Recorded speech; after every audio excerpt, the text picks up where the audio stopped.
So thanks for inviting me. It's a pleasure to be here, even if it's just virtually, and contribute to this this summer school. I've had the fortune to profit multiple times from him trimester programs, and yeah, it's very nice to be part of it also this time. So I want to talk about approximation algorithms for hard augmentation problems. And so what you will see is a variety of results, and mostly also techniques I want to show you. And those are results by various authors, including also myself and my co-authors, of course. Maybe one thing I would like to mention up front is so maybe the modes. So as you see, I will share those kind of prepared pages, but they're not fully complete. It's actually I will write on those with a pen, and part of it will already be on the page, and part I will add on the go. I hope this will be a mode that will fit well to summer school like this one. And I will publish later then the annotated pages on the Slack channel. So so no need to copy everything in case you want to take a look at it later on. Also, I would like to say that I would especially add a couple of graphics and diagrams to save some time. I added them up front, and many of them have also been done by some of my co-authors, including Christoph Kalaitzis, Federica Cecchetto, and Vera Traub. So they deserve a lot of the credit for especially the diagrams and graphics you will see here on those pages. And of course, also many of the results, by the way. Good. What else did I want to say at the beginning? Oh yes, questions. If you have any questions, feel free to ask them anytime. So I have the chat window open here. I will take a regular look at that chat window. I should be able to hopefully get the questions when they pop up. If I miss one, I'm grateful to the organizers to bring the question to my attention. I'll monitor that whenever something comes up. And what else? I think that's all for now. So let me start with introduction to augmentation problems. So maybe first just introduce things, and then I will tell you a bit more about what you can expect during this this lecture series once you have a bit of an idea of what we're talking about on a more global level. So I'll talk about augmentation problems. So set up things a bit here to write. And so there's a wide variety of augmentation problems. I will actually just focus on edge augmentation problems. Those are problems where you're given a graph and you want to augment its edge connectivity. And in our case here, we'll always talk about augmenting the edge connectivity from whatever you currently have to one higher, to one unit higher. So maybe the most one of the most canonical questions you can ask is the so-called connectivity augmentation problem. Here given, you see the graph here in black, and in dashed blue, I will draw edges that you could potentially add to the graph. So I will call them links from now on. And so you want to add links to make this graph to increase the connectivity, the edge connectivity of the graph. So the graph will be, I will denote it, good moment to introduce some notation. There will be G with vertices V and edges E. And the link set is L. Let me just try to stick to the colors to the extent possible. And so what also could be is that they may be weighted. So you may have non-negative weights, or some call them costs on the links.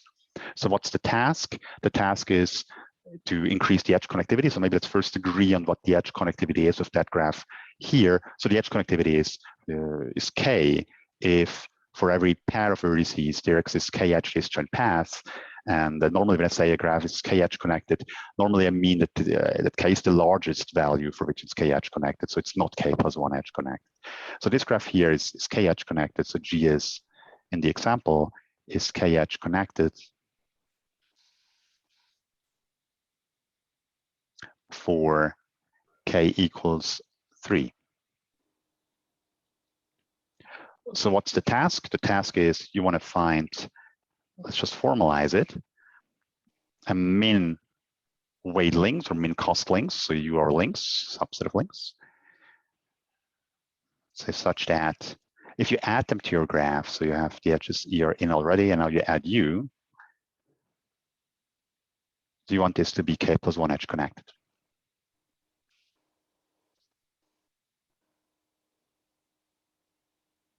And now let me be clear, so it's a formal definition of the problem.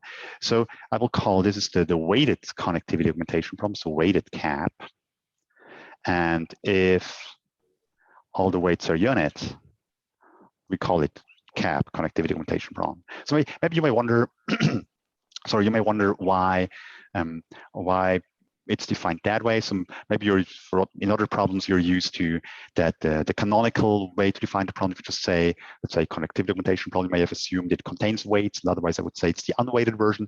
It just turns out that the literature and the field that this became the common way to refer to those problems. So that's why I use it that way. But there's really no better reason than that.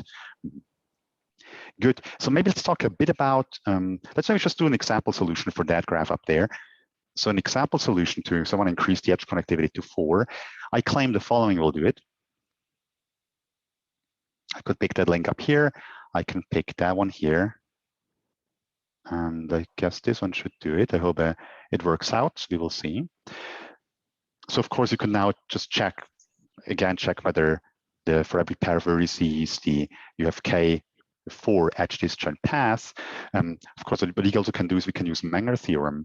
So Menger theorem says that the edge connectivity of a graph is just the size of a min cut. And so we have to show, in this case, we would, if we translate it into Menger theorem, the quest would be to increase the cardinality of, or increase the size of a min cut by 1 unit. Maybe think about this a little bit because it gives a nice perspective on those problems. That is, it's a bit easier to, at least I feel, makes it a bit easier to grab to kind of have a clear picture of the problem in mind. So let's look, before we add the links, let's look at the min cuts. So I will try to draw all of those min cuts. So those singleton cuts are min cuts in that case. And that's also a min cut here. It's a cut of size 3. So every cut of size 3 is a min cut. There's one more here. We have another singleton cut here. Another singleton cut over here. That's also a min cut. And oh yeah, and there's one more here, I guess. Let me draw it this way. Oh yeah, and there's a singleton cut up here I missed. And one here. So I hope I got all of them. If not, just let me know. But I think those are all the min cuts. So typically, what I do, at least mentally, but I will try to be explicit about it very often, is I just fix an arbitrary vertex. I will call this the root. And I will always choose the cuts such that they don't contain the root. Of course, because there's always, when you have a cut, you can represent it by a certain vertex set or its complement. And to make this unique, it's often convenient to pick a root and just always enforce the root to be outside your cut. So again, what is now connectivity augmentation in terms of those? How can we describe it in terms of the min cuts? So you want to increase the size of a min cut from 3 to 4. This means you have to add links that one could say destroys all of those green min cuts, or in other words, links such that for each min cut in here, for each green cut, there's at least one link crossing. I did get a question. Let me just check. The question is, I'll just read it out loud. Is the last one a min cut? Which one was the last one? Let's see. This one looks good. Looks good. Looks 1, 2, 3. Looks good. So I only count for min cuts. When I say that, I only look at the black edges, the ones in the graph, right? I do think that all of them are min cuts. I think it makes sense. If I missed it, please. Okay, I got an okay. It seems it should be fine. Otherwise, just feel free to ask again. I'm happy to double check if there's anything wrong here. So back to connectivity augmentation. So it's really about trying to cover cuts, to cover the min cuts. That's actually a task. So I could just as well have asked you, just given you the cuts here, just the green sets. I could have deleted the whole graph, all the black edges, and told you find a min cost set of links that crosses each one of those cuts at least once. That would be an equivalent problem. Very good. Let me move on to a special case. So again, I will start a few basic properties. I try to make links between them. And so typically try, I may not always succeed, but typically try to write on the right-hand side of the shared screen. So for those who have maybe a smaller screen or a smaller resolution for some reason, you can also in Zoom increase the zoom factor and then just go only to the right-hand side. That should be okay to see what I'm writing. Okay, so what's tree augmentation? So tree augmentation is just connectivity augmentation with the only difference that the underlying graph is a spanning tree. So see the case here. So let's just do the same reasoning as before. So we want to cover each of the min cuts. So in a spanning tree, a min cut is a cut of size 1 with a cut with a single edge in there, and here it is a clear and easy one-to-one correspondence. Each cut, each edge in the tree is a min cut, corresponds to min cut, right? If you remove it, you get 2 parts. So you split the graph in 2 parts. So let's do the same as before. Let's fix a root. Let me pick this one as the root. Again, it's arbitrary, and so those would be the min cuts now. So again, keep in mind, one-to-one correspondence this time between those min cuts and the actual edges of the graph. There's one more here, and there's one more here, of course, this edge. So every edge should be crossed by precisely one of those cuts now, if I did it correctly. Good. Now, here we can reinterpret things a little bit. It's still the same problem, but so we want to cover those cuts, but because of this nice one-to-one correspondence, when we have a link, let's look at this link here, for example, and we want to figure out which one of the cuts are covered by that link. Then those are precisely the cuts that correspond to the unique path between the endpoints of that link. Now let me try to redo this. Yeah. Oh, I went the wrong way. I should have gone this way. No, I went the right way. Sorry, I just went half the wrong way. That's what I should have done. So I call this P of L. That's the path, unique path between the endpoints of the link. And so when I say this link covers that path because it covers precisely the cuts that correspond to the edges of that path, right? It covers the cut corresponding to that edge, which is this green cut here, and so on and so forth. So what does it mean? It means tree augmentation is really just about covering the edges of a graph by such subpath, a path in the graph. Maybe let me just rewrite the statement. So the tree augmentation problem is about, and again, it's the same. Let me just write here to the left, tree augmentation problem. Let's say the weighted version. Again, you already have a definition. It's connectivity augmentation on a tree, but I can write it as follows. You want to minimize the cost of the links you're picking. And for links to be feasible, what you want is you want to cover all of the edges. So you want that if you look at all those paths that you pick, they cover the whole graph. Perfect.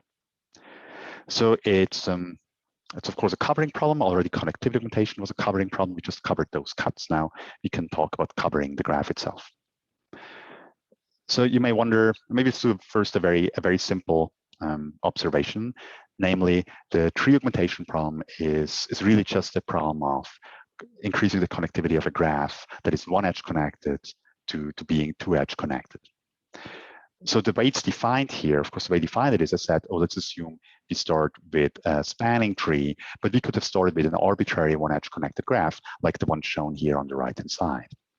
If you get an arbitrary 1 edge connected graph and you want to reduce it, to reduce the connectivity augmentation problem in this graph here to a tree augmentation problem, what you can do is simply contract the 2 edge connected components.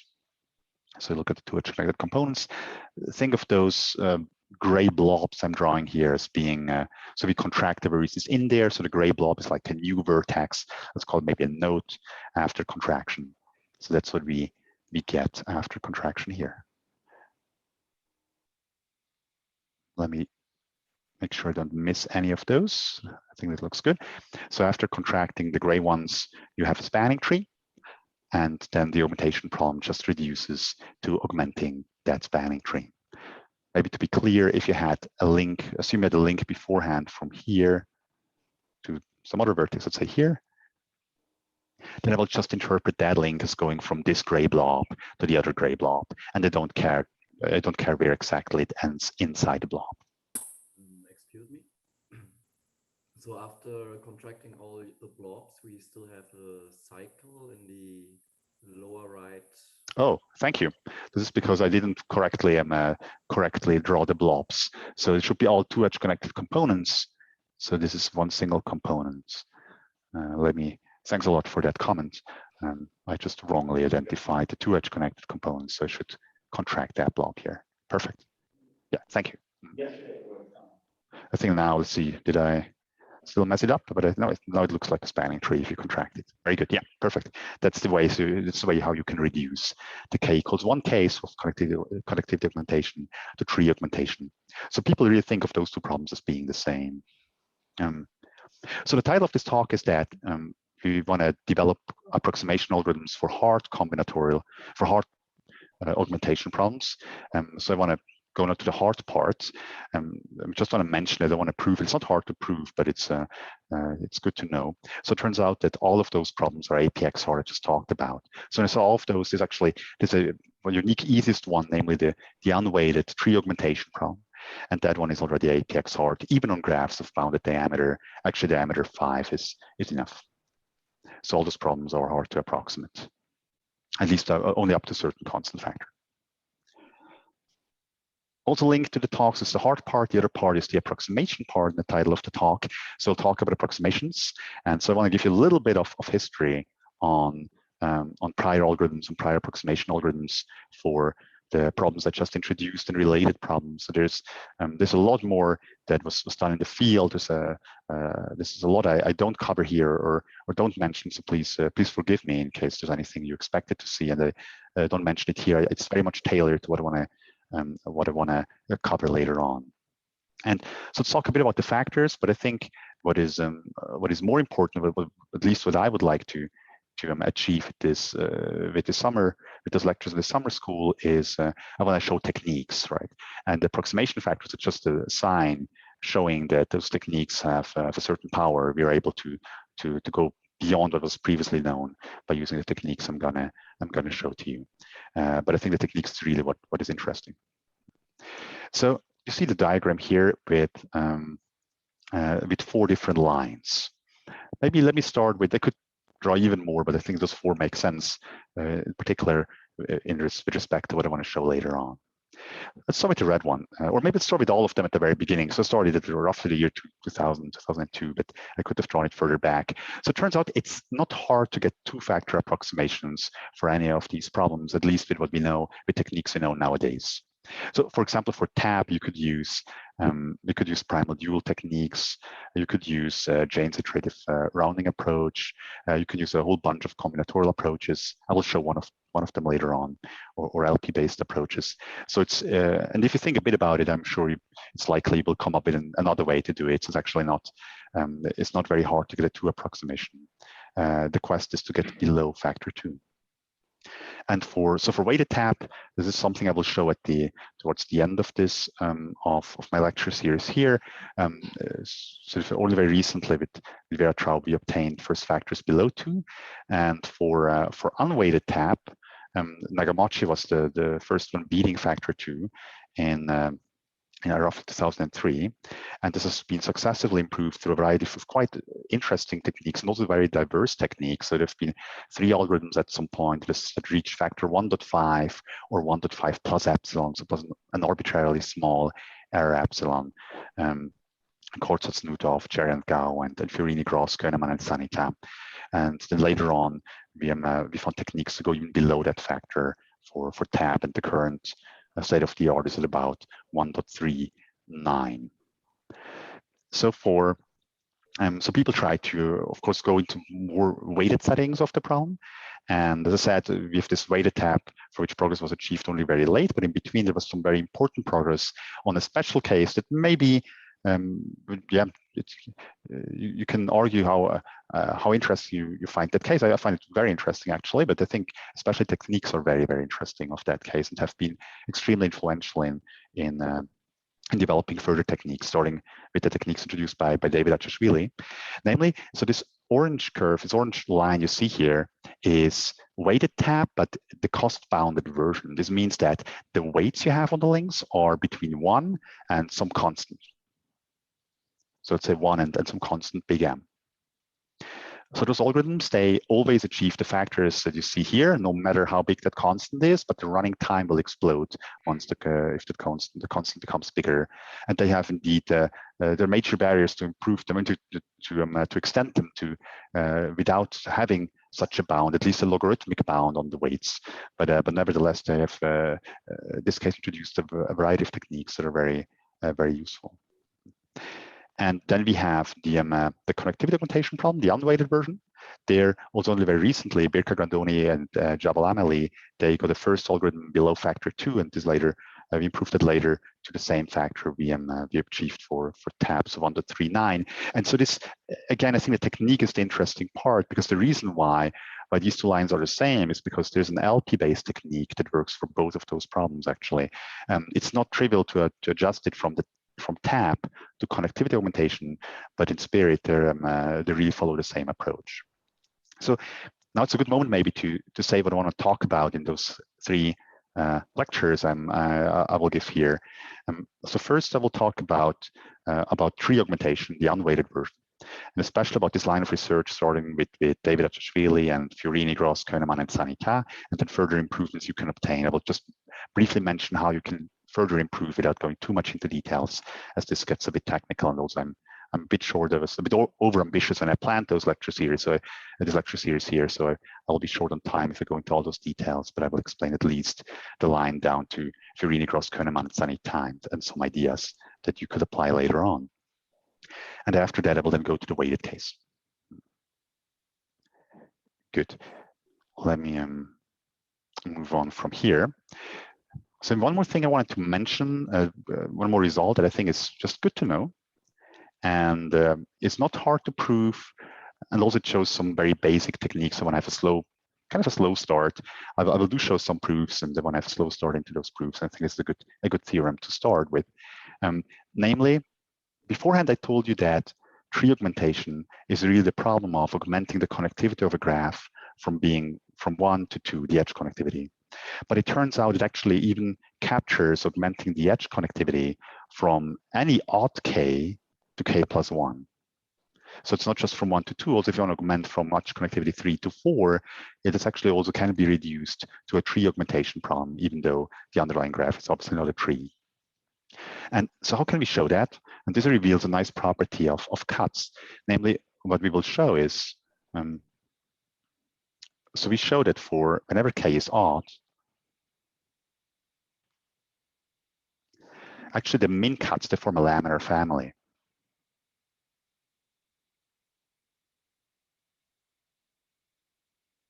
Form a laminar family. So what is a laminar family? Let's just give a brief recap. So family is a subset of vertices. In our case, a family of the ground set of vertices. So it's a family of sets of vertices. So such a family is laminar. If for any two sets in that family,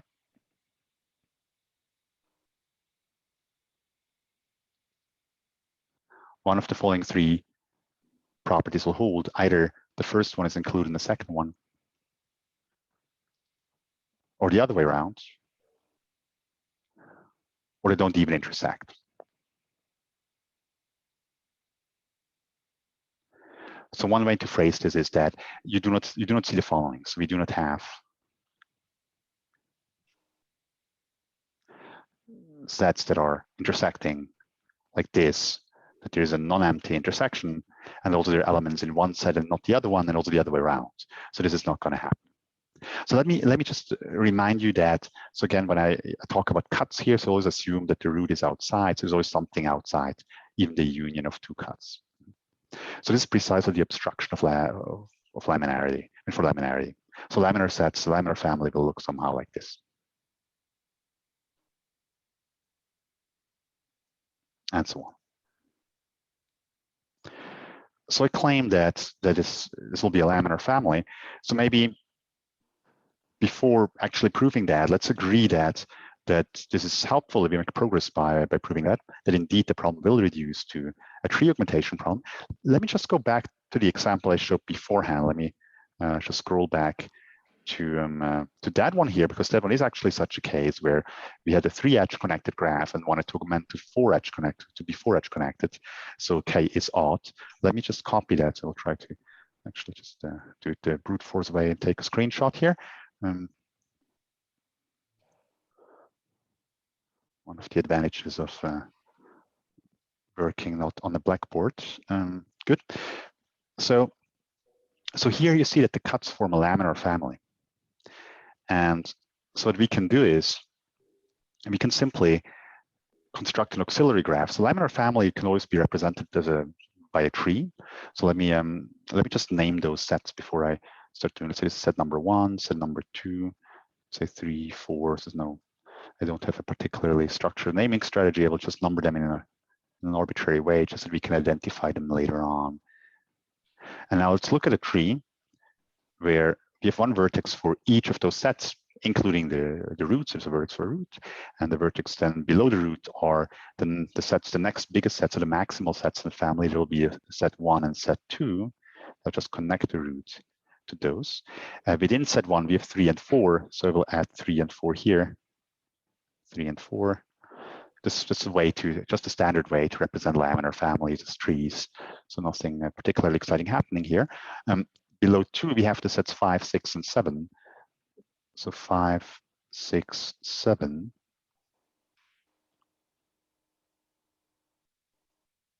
And within 7, there's 8. And within 8, there's 9 and 10. So we will construct that tree. If you know that the graph is that the cuts are a laminar family, we can construct this tree.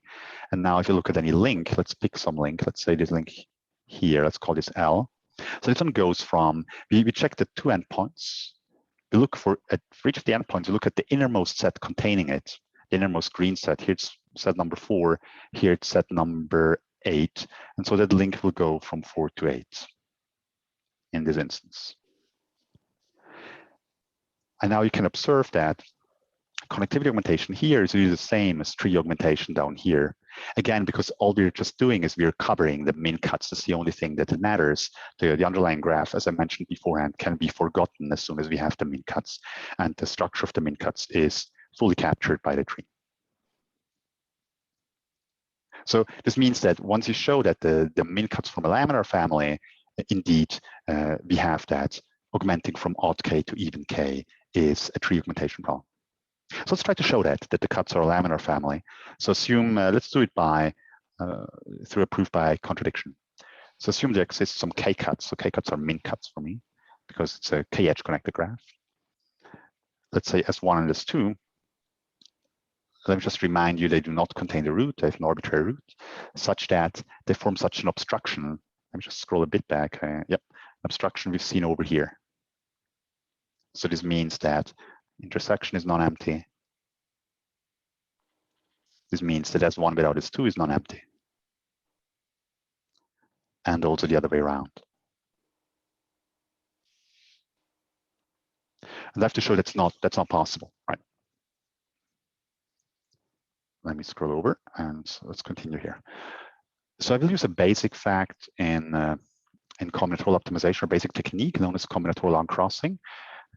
Some of you may know it already, of course, but for those who don't, it's really an important one to see. So I claim whenever you have two such cuts that are min cuts, then also the intersection and the union, there's a couple more cuts that are min cuts. Intersection is a min cut, union is a min cut, S1 without S2 is a min cut, and also S2 without S1. They're all min cuts.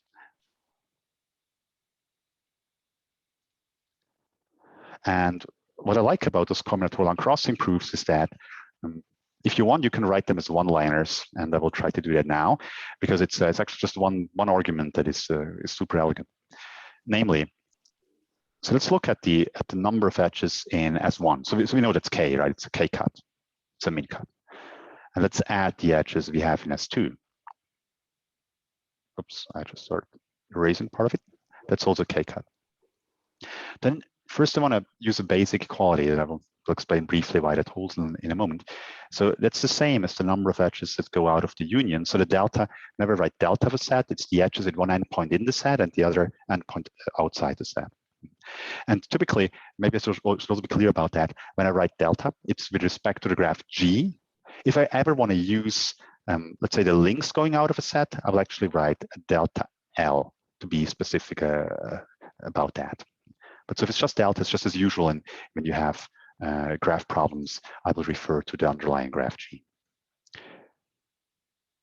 So I claim that the edges here in S1 going out of S1 and S2 is the same as those going out of the union plus those going out of the intersection, plus twice the edges, the number of edges that have one endpoint in S1 without S2 and the other endpoint in S2 without S1. So again, this notation means to me that one endpoint is here and one endpoint is here. So that's just a basic fact as equality. Let's just try to agree on that briefly. So how can you prove it? What you can do is just look at S1 and S2, and actually just a small number of different types of edges in terms of where the endpoints lie. Because if you have two sets, then you have they kind of partition the vertices into four parts. One is the intersection, one is S1 without S2, one is S2 without S1, and one is the complement of the union. So each edge has its two endpoints somewhere. Maybe it could be an edge that crosses like this or like that, or an edge here, or an edge like this. Always happy if I get a nice phase out of that, of my explanation of edge types, but I'm not always that successful at it. Let's see. So we have 1, 2, 3, 4, 5, 6, 7, 8, 9, 10. That looks good. So those are all possible edge types in terms of endpoints, right? Each edge you could potentially have in a graph will be one of those types. When I say type, for example, this type here means one endpoint in the intersection and the other endpoint in S2 without S1. Now what you can do is you could just pick any of those and check that that equality holds for that type. Let me give you an example. Let's look here at this edge here. So this edge here does appear in delta S1. It's one that is going out of the cut S1, and it appears here. So it appears once here and once here. It does not appear in here. It does not go out of the union S1, S2, and neither does it go out of the intersection. However, it does appear in here because it has one endpoint in that set in S1 without S2 and one in S2 without S1. And the factor of 2, so we'll have 2 equals to 2 for that edge type. And you can just check that for each edge type if you want to, and this will show the equality. So it's not very deep. You can prove it very quickly if you go through those cases. That's one way to do it. So this is really a reasoning. Maybe I should highlight it. So what I did here is just to give an explanation for that equality up here. Okay, so let's keep going. So this here, S1 union S2 is also a cut. It's a cut because it's non-empty and it does not contain the root. So a cut needs to be non-empty and is not allowed to be all of the vertices. That's the case. And because the min cut has size k, so that cut has size at least k. Same for the intersection. And here, of course, is a term that's non-negative.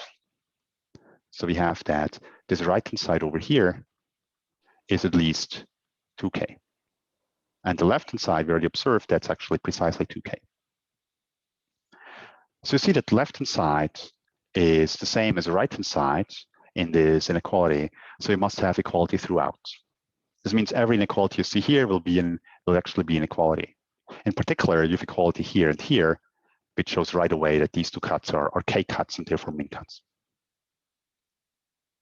So S1 union S2 and this one intersection S2 are min cuts or k cuts. And you can do a similar argument to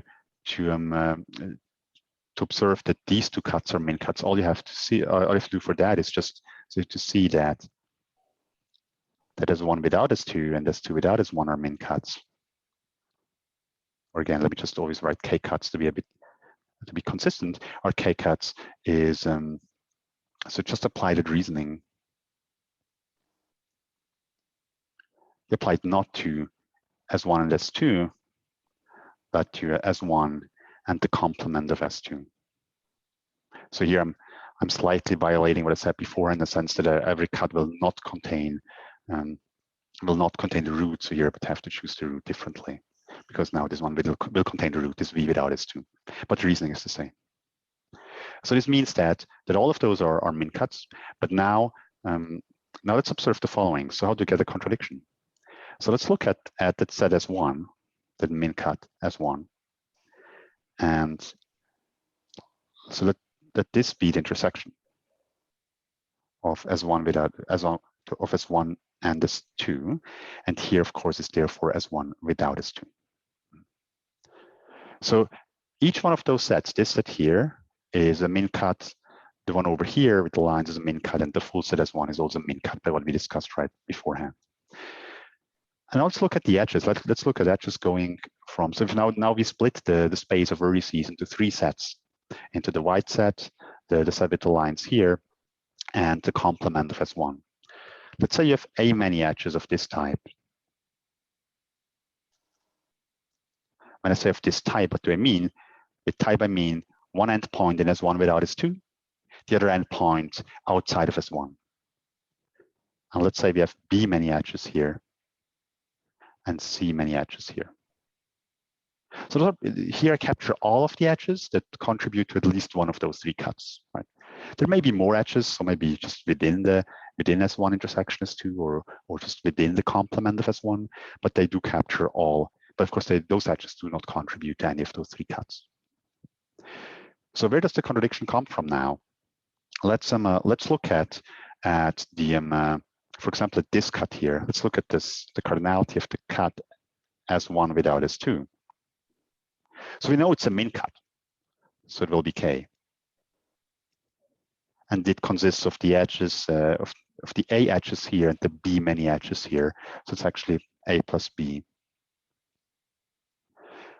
And we know it's odd, K is odd, so that will be congruent to 1 mod 2. It's not cut. Let's do the same for, let's do it for the intersection. So it's also a K cut, all of them are K cuts, they're all min cuts, right?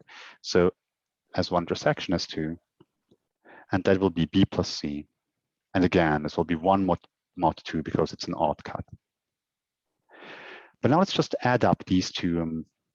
Let me maybe highlight this with a color. Let's add up these 2 congruency equations. So let's sum them up. So what do we get then? If we sum them up, we get A plus 2B, but I work in mod 2 space, so 2B is 0. So A plus C, that will be congruent to 1 plus 1, which is 0 mod 2. However, A plus C, that's just the cardinality of the cut S1, right? That's also a min cut, that's also K cut. But that K is 1 mod 2 because it's odd. So that's a contradiction. And this shows such sets cannot exist. So there's no such intersecting sets, therefore the family is laminar, and therefore if you want to augment from an odd K to the next even K, this will be a tree augmentation problem. Let me just make it clear the proof ends here. Perfect. I check for questions. So far, I don't see any questions. There's a question coming. Question is there a weaker version of this for even K? Indeed, there is one. And I think I will talk about it right now. So perfect. I'll just answer the question by continuing with the next part. So what is the weaker version of that? So here, of course, a super strong version, right? For an odd K, the problem becomes enormously, I mean, I would say much easier. Again, even tree augmentation is not trivial, so it's not that this is like a trivial problem, but of course, structurally, it's much easier to understand what's going on. What about the general case? So general case, or more precisely for even K. And it turns out that you can reduce those problems to one where the underlying graph is not a tree, but it's a cactus. And this leads to the cactus augmentation problem. I will first just introduce that problem and then explain how the reduction works. So what's a cactus? So here's an example. A cactus is an undirected graph. So formally, I can say it's an undirected graph where each edge appears in a single cycle. You can think of a cactus as you start with a spanning tree and you replace the edges by cycles. Okay, it's kind of a bit of a hand wavy way to explain it. That's why I have the formal definition up here, but it's a good way to kind of have a picture in mind when you think about a cactus. So maybe one thing that's good to know when we have a cactus is that, I mean, here the min cuts are not laminar anymore, right? Let me just give an example. So that is a min cut, right? So min cuts are 2 cuts, cuts with 2 edges in there, and that's also a min cut, right? But these 2 sets, they are such an obstruction regarding laminarity, so they're certainly this is not a laminar family.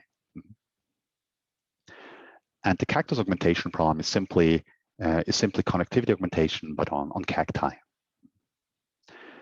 And now this answers another question, and again, thanks for that question, namely that connectivity augmentation, so the easier, kind of the weaker version, it's not the easier one, it's a weaker version of the reduction we've seen beforehand for alt K, is that general connectivity augmentation can be reduced to cactus augmentation. And this is linked to a deep result about the structure of cuts. I think it's a deep result. It's actually not super hard to prove. You can prove it. Also, the original paper by Dinitz, Karzanov, and Lamanov is a very short paper, but it's a bit technical to do it properly, and I don't have the time to do it here, unfortunately. But I want to explain to you what it says. It's just good to know at least the statement. It says the following. And let's just explain it. I mean, I have a formal definition on top, but I would just explain it on the picture. It should be clear enough. So I give you an arbitrary graph, and you can even assume there could even be an edge-weighted graph, but just for the sake of exemplifying things, assume that graph here is unweighted. So this graph here is 4 edge connected, and so you can represent what the statement says is you can represent all of its min cuts by a cactus as follows. There exists a cactus, and you can actually construct it efficiently, where each vertex on top, each original vertex, appears precisely once somewhere below. You see, there's some vertices that have to which more than one vertex got assigned. That's okay. There's some vertices that have no vertex assigned to it, and in my case, many with a single vertex assigned to it. That's just a coincidence. But important is every vertex on top. So it's a function from the vertices on top to vertices below. That function is neither onto nor is it injective. And what more? Now what you have is that if you take any min cut up here in the original graph, let me pick one. Let's say this one here is a min cut. That's a 4 cut. Then there does exist a graph. I mean, there does exist a min cut down here that contains the same vertices, the same labeled vertices as the one on top. There may be more than one. It's not necessarily unique, but there should be one. So min cut in a cactus always means it's a 2 cut, precisely 2 edges in there. Let me find one. So that's V2, 3, 4, 5, and 6. Okay, that should be easy. 2, 3, 4, 5, 6. So that cut here will do it. So for every min cut on top, there's a min cut below. So min cut, it's a cut with 2 edges in there, and the labeled vertices in here are the same as the ones you see on top there. And that goes also the other way around. Let me pick one cut here. Let's say this one here, a min cut down here.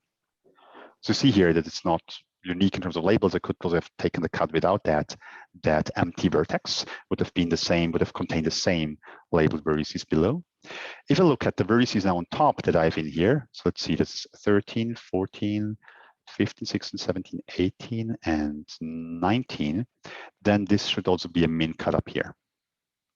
And it is one, right? Here it should be a 4 cut. So that's what it means to have a cactus representation of the min cuts. Again, let me just repeat, this graph may have been edge weighted and the whole thing still works out. Just for my example, it's unweighted. And now it's the same trick as before. If you want to do connectivity augmentation on this graph here, you can simply map the links to the graph below in a canonical way. So when you have a link going from, let's say V9 to V19, then just draw it to wherever you have V9 down here, it's in here to Vn19. So it will be that link here. And due to the mapping, covering min cuts here is the precise same thing as covering min cuts up here. So general tree augmentation is the same as connectivity augmentation is the same as cactus augmentation. And this also was indeed exploited in all the results now on improvements on cactus augmentation.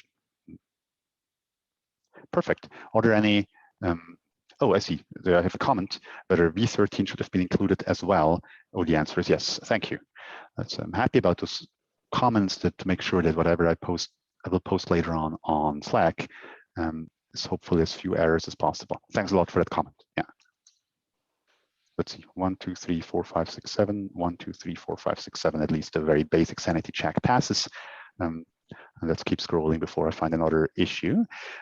Very good. Let's move over to tree augmentation. So this was just the very basics of connectivity augmentation.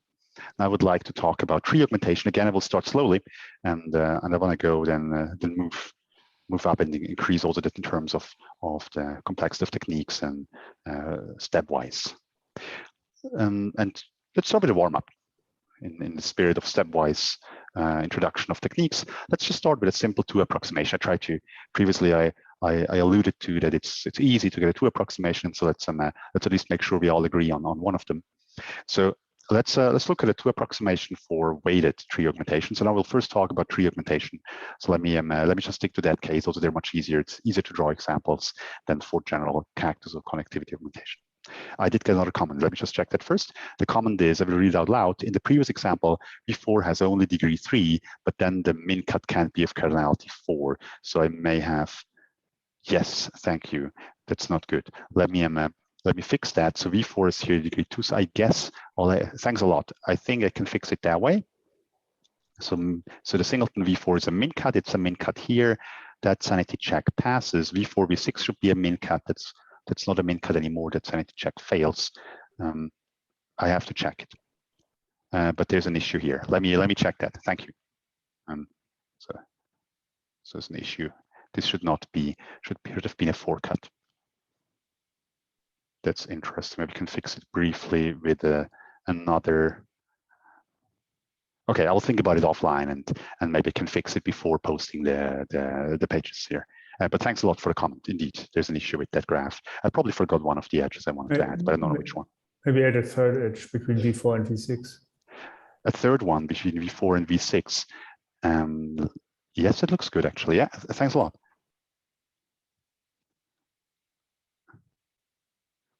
A third one here. Perfect. Let me just do again a very quick sanity check. So we still have V4 is a min cut. V4, V6 remains a min cut. That looks perfect.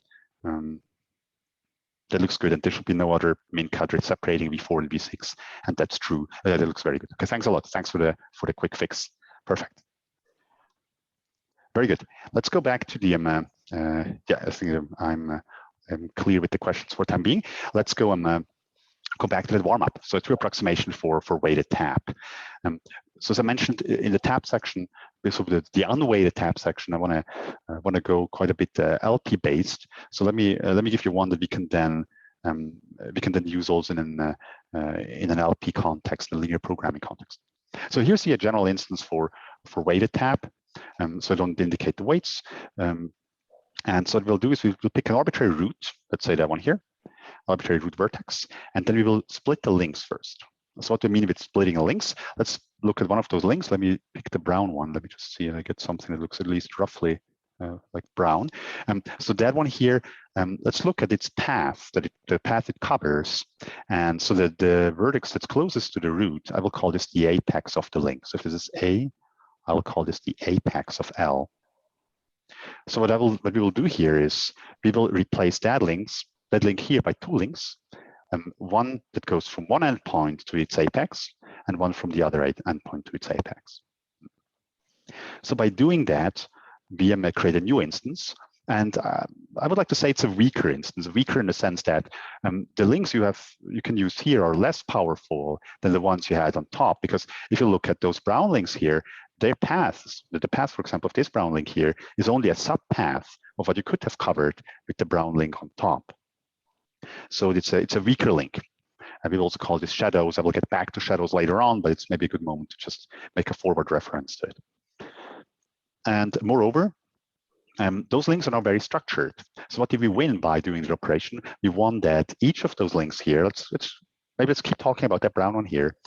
One of its endpoints is between the other endpoint and the root, right? So this endpoint here is between the other endpoint and the root. So we call those uplinks.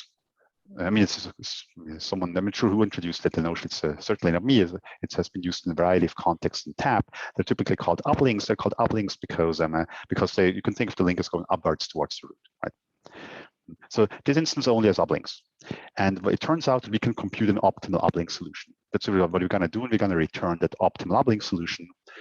Of course, you may complain and say, I'm returning links that actually don't even exist because those links, they got created through splitting. But when I say I return an uplink solution, it means if I return, for example, that if I use that brown link here in my solution, just before I return it, I will replace it by the original one, which is more powerful. Right? So indeed, I can think of if I want, of the original instance already having those links as potential options. Again, each brown link here would have the same cost as the brown link on top. Good. So there may be two things we should talk about before, to agree that this is actually two approximation. One is that I can actually do that. I can actually compute an optimal uplink solution. And the second one is that that it's a two approximation. Maybe let's start with the latter point. So why is it a two approximation? Because just look at an optimal solution here. If you pick any optimal solution, just take its links, and each of its links, just replace it by the two uplinks through that splitting procedure.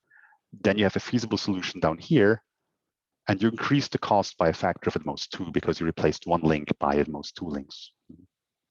So certainly, if you can't compute an optimal uplink solution, you will actually get a two-factor approximation. And so how can we do that? And there's different ways to do so. One is you can actually even do a dynamic program bottom up in the tree and compute an optimal uplink solution. But I would like to do it LP based, and for this also gives me a good opportunity to introduce the canonical LP, the so-called cut LP. Let's first talk about that one, and that will actually turn out to be integral for the special case of having uplinks only. So what's the cut LP? The cut LP is the LP that, so you have a variable for each link. So as usual, think of setting the variable to 1 means including the link, setting it to 0 means not including the link.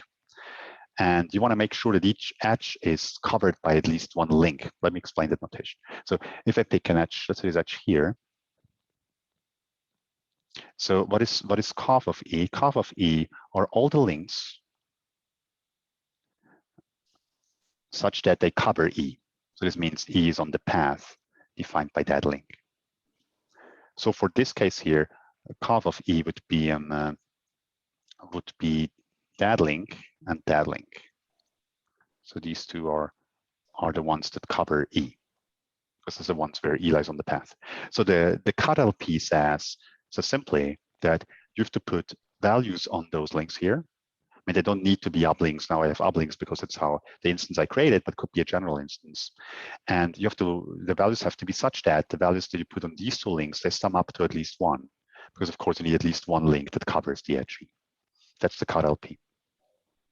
So maybe also the notation, whenever I write x of some set of links, I just mean sum up the x values over all the links in that set. Maybe just do one example here. I may have used it before and already, I'm not totally sure, but let me be clear about this. So that's just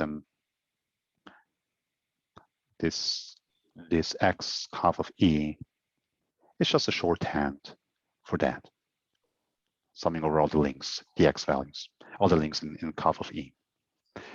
Good.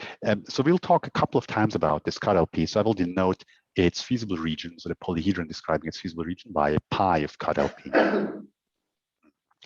And I claim that, so this LP is integral whenever you only have uplinks. And if that's true, then of course I'm done with that second point I had to show here, because then you can just solve the LP, get an optimal vertex solution to the LP, and that will correspond to an optimal integral solution of picking links here. And here, let me just refer back to Aaron Sitford's lectures who showed the currently fastest procedures for solving LPs in a variety of contexts. You could use one of them. Okay, so why is this integral? Here, let me do a quick, so we'll show that the corresponding constraint matrix is TU. And so I know many of you may know TU, some of you may not, so I will give a very quick introduction about, introduction is maybe even is exaggerated. I will give you the absolute minimal information needed to understand what's going on, and it should give you an idea to why things are true, and for those who know the concept, maybe it's just a quick recap of a few nice basic facts. So what is a total unimodular matrix? It's a matrix such that each of its subdeterminants, so determinant of any of its square submatrices, is either -1, 0, or 1. And why do people care about total unimodular matrices in combinatorial optimization? The main reason is this theorem here. Namely, it's a basic and actually easy theorem, but it's good to know. It says that if you look at any polyhedron defined, let me just look at the left to right implication. That's the one we truly care about. If I give you a polyhedron defined by a total unimodular matrix A and by an integral right hand side, then that polyhedron is integral. So this means that if I show that the constraint matrix here is a TU matrix, a totally unimodular matrix, then the corresponding LP is naturally integral. I can just return a vertex solution. So it's a simple fact, but it covers a lot of interesting problems. So flow problems correspond to constraint matrices with partially with a TU matrix, being TU, also bipartite matchings, interval packings, interval coverings. There's a lot of problems that you can reduce to certain cut problems that you can reduce to a TU problem. So that theorem does get applied quite a bit in those classical settings. One big issue, of course, is you have to show the matrix is TU. How do you do that? And one option is to use the characterization of Gill and Towery. And that one says the following. It says that, so you're given a matrix, think of it as a constraint matrix, and you want to check that it's TU. So it is TU if and only if the following holds. If for any subset of the rows, the following must be true. So subsets, call it R. Namely, there exists a partition of these rows into R1 and R2, such that if you sum up the rows in R1 and subtract from them those in R2, then you will get a vector, you will get a row vector, a new one, down here, such that each coordinate is either -1, 0, 1.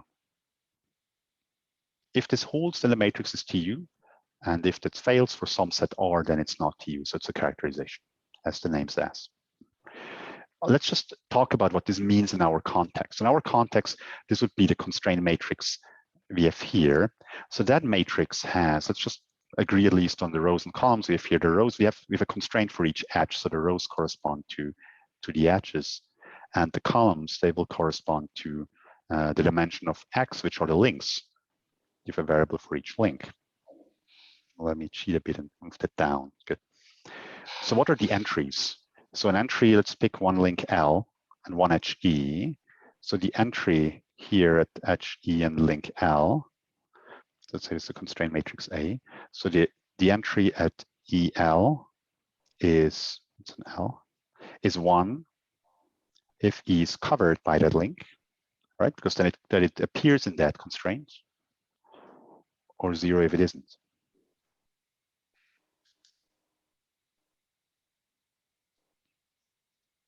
Good.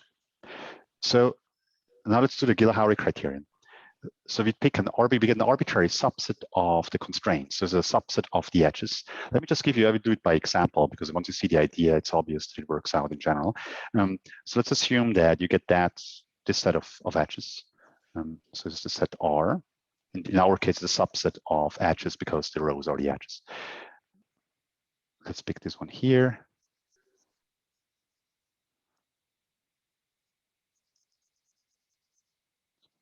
Let's assume this is your set. Then what you can do is, now I have to partition it into plus and the minus set into an R1 and R2 set. So what you can do is simply go top down, start with, for example, with plus, then give a minus to the next red edges. This will be minus, minus, minus. Here it's a minus here, then again a plus, and so on. And they claim that way of partition, plus are the ones in R1. So plus is the R1 set, minus is the R2 set, and they claim that the way of partitioning will fulfill that property because, let's just check it. So I have to pick an arbitrary link, sum up the pluses and subtract the minuses. So let's, for example, pick the blue link here. So for this blue link, the edges are relevant or the red ones on its path. So all of them are red in this case, but it's not particularly relevant here. And so we'll actually, the entries are 1 for those three. For those three edges, and actually they alternate between plus and minus. So this means that you will actually get a -1, 0, or 1 at the end. So the matrix is TU. Actually, the matrix we have here is a special case of a so-called network matrix. So for those who have studied TUness a little bit, it turns out that TU matrices, they are actually built off some base blocks, and those base blocks are one of 3 types. Either that they're network matrices, transposes thereof, or there are 2 special cases of 5 times 5 constant size matrices that are also part of the base blocks. And there's a couple of operations that you can do with them to preserve TUness, and actually every TU matrix is obtained that way. So this class of network matrices is actually very large in terms of TU matrices. And this is it's not a completely general network matrix, but it's kind of close to it. Good. Let me move on to so this shows now this should finish the two approximation procedure I explained. Now I claim this reasoning we just discussed here also implies that the LP actually has an integrality gap of at most 2. So we should be clear about that. It's a gap of at most 2. Why is that true? Because it's true because if you give me any point that is feasible for that for the cut LP, what I can do is I can just split all of the links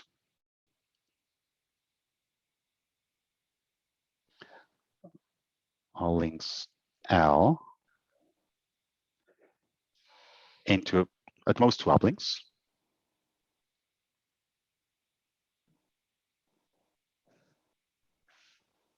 L1 and L2. I give them the same weight and I assign to them an LP value and the same weight and same Y value as L hat we used to have. So if I do that, what happens is I have a new problem. I have still the same graph, but I have a new set of links that are weaker than the original ones, and I have a new LP solution. Actually, I doubled the LP value, or at most doubled it because I doubled links. So I now have an objective value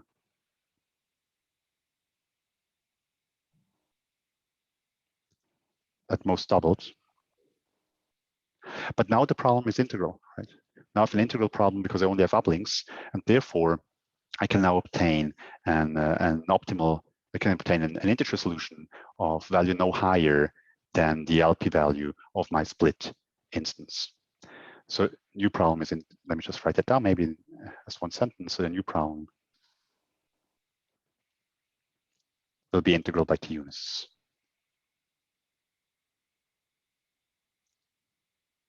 So that shows that you have an integrality gap of at most 2, because let me just repeat it once more briefly. So giving me any LP solution, I can transform it into another one where I lose a factor of 2, I make it by a factor of 2 more expensive than it used to be. But now I have an uplink only instance, and on that one I can round losslessly, so I can just obtain an integer solution that's at least as good as the LP solution, because that corresponding polytope is then integral, right?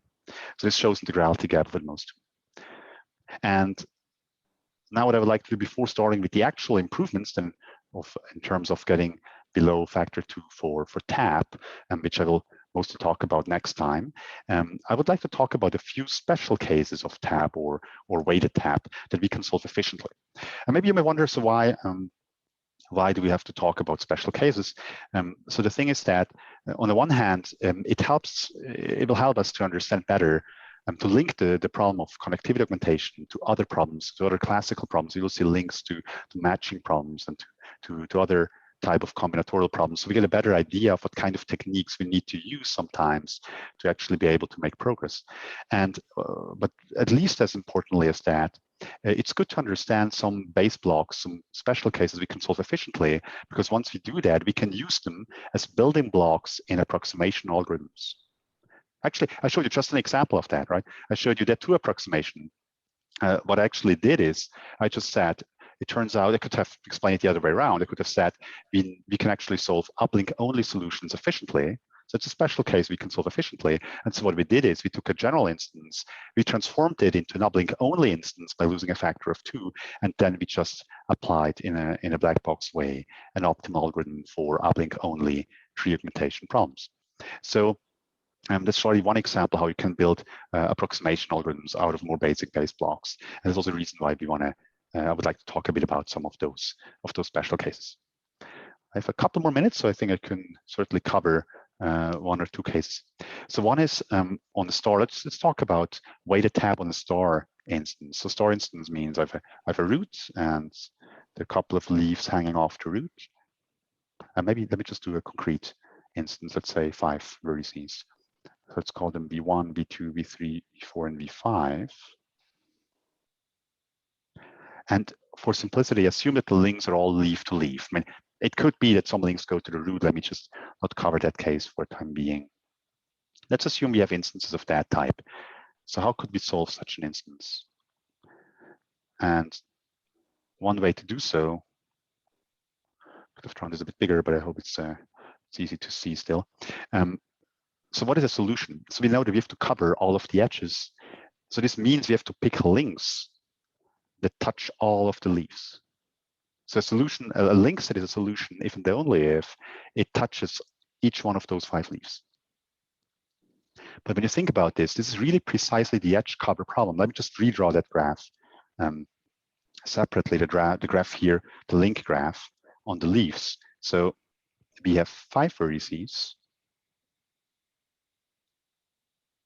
Let me just draw the links from V1 to V2 is one of them, V1 and V3 is another one, V2, V3, V2 to V4, V3, V5, V5, V4. Right. So you have to find what does edge cover mean? You have to find a subset of those edges here that touch all of the vertices. That's edge cover. So this just a star case of WTAP covers edge cover. And edge cover is a problem you can solve efficiently. It's closely linked to matching. So for example, if I had given you, if the graph here admitted a perfect matching, of course it doesn't, it has an odd number of vertices, but assume I had given you an instance where there could be a perfect matching here. In that case, of course, you need to find the perfect match, and perfect matching will be an optimal solution, right? Even in the unweighted tap setting. Therefore, that problem captures all the perfect matchings. And it also shows that actually it will not be easy to, and we get a lot of consequences from what we know about matchings in terms of also LP relaxations. I mean, it's not easy to find, there's no compact LP for the matching polytope, for example, this famous result by Thomas Rothfuss, right? And also type of constraints one can use for matchings may also be relevant here in this context to make progress. I think I have time for one more. Let me see it. Trouble scrolling. I know it works out. Very good. So it turns out it's a beautiful result. I want to mention it. Probably want to finish with that one today, I guess, by Fiorini, Gross, Koenemann, and Sanita that combines the 2 special cases I mentioned before, the star case and the uplink only case. And it says the following: given a tab instance, let's pick an arbitrary vertex as being the root. And now we can classify links. I already did so by talking about uplinks. Okay, uplink is always with respect to root, right? And now I will classify them a bit more. So when you have a root, you can think of the tree as being split into what I like to call principal subtrees. So just the different parts of the tree hanging off the root. So here we have 3 different principal subtrees because the root has degree 3. So let me call those principal subtrees. Again, they're defined with respect to the root, the subtrees. Yeah. Now, let me first partition the links into 2 groups. There are crosslinks and inlinks. Crosslinks are the red ones here. Those are links that go between 2 different principal subtrees. So the endpoints are in different principal subtrees. And inlinks are all the other ones. So they have both endpoints within the same principal subtree. So the green ones are inlinks. And moreover, among the inlinks, we still distinguish with the special class we already talked about, namely the uplinks. Uplinks are always inlinks. They're always in the same principal subtree because they don't go over the root. They always go towards the root. So here we have 2 uplinks and 1 inlink that is not an uplink. So what they show, Fiorini, Gross, Koenemann, and Sanita, is that if you have an instance, a WTAB instance, so can it be a weighted one, that has only crosslinks and uplinks, then you can solve the problem efficiently. And you can do so by employing Schwarzschild-Gomori cuts, actually only with coefficients 0, half, and 1. So I'll give you a brief idea of how those cuts look like. Maybe I'll give you just first a bad example. So let me give you an example. If you just look at the cut LP, let's look at a star instance with 3 links. I mean, here, for the cut LP, you could just put a value of a half on each of those, and that would actually be a feasible cut LP solution, because no matter which one of the cuts you're looking at, let's say this cut here, you have 1 unit of links crossing that cut. But of course, this is not an integral solution. It's to pick at least 2 of those links. So you have integrality gap, and one can get rid of those by those Schwarzschild-Gomori cuts. Let me just explain it loosely in words what they do. So what you can what those cuts do. You can pick an arbitrary root. Again, it's it's an arbitrary root. It's a root for which those you only have crosslinks and doublelinks. Of course, this depends on where you choose the root. Let me choose it here maybe. Then if you pick an odd number of sets of cuts here, one cuts here, let's say, just pick let's say D3, for example. Then now we can look at how many links you need that have at least one endpoint in one of those green sets and the other endpoint not in the same green set. Then we're back to essentially that question up here. I know you need at least 2 links of that type that have at least one endpoint. That's one endpoint in one of the green sets, and the other endpoint outside of that set could be another green one, but it has to be outside the same one. I don't want to have both link the endpoint with link with both endpoints in the same green set. So we know that the number of links that you have to pick of this type for these 3 sets here has to be at least 2. And that's one such constraint. You can build that constraint, add such constraints for each such family of odd sets. And actually, what it turns out, one can separate over them efficiently. And this is the type of constraints that are missing to obtain integrality for those instances. And there's a nice proof that then links shows that you obtain integrality by showing that there's a corresponding constraint matrix. It's a binet matrix, and for binet matrices, those cut types are sufficient to obtain integrality. So I'll not say more about that than this, because it would be too much for in terms of time available. And I think it's a good moment to stop. It's 1:15, so let me stop here for today. And if there are any questions, I'm happy to take questions now or also later, of course. Thank you.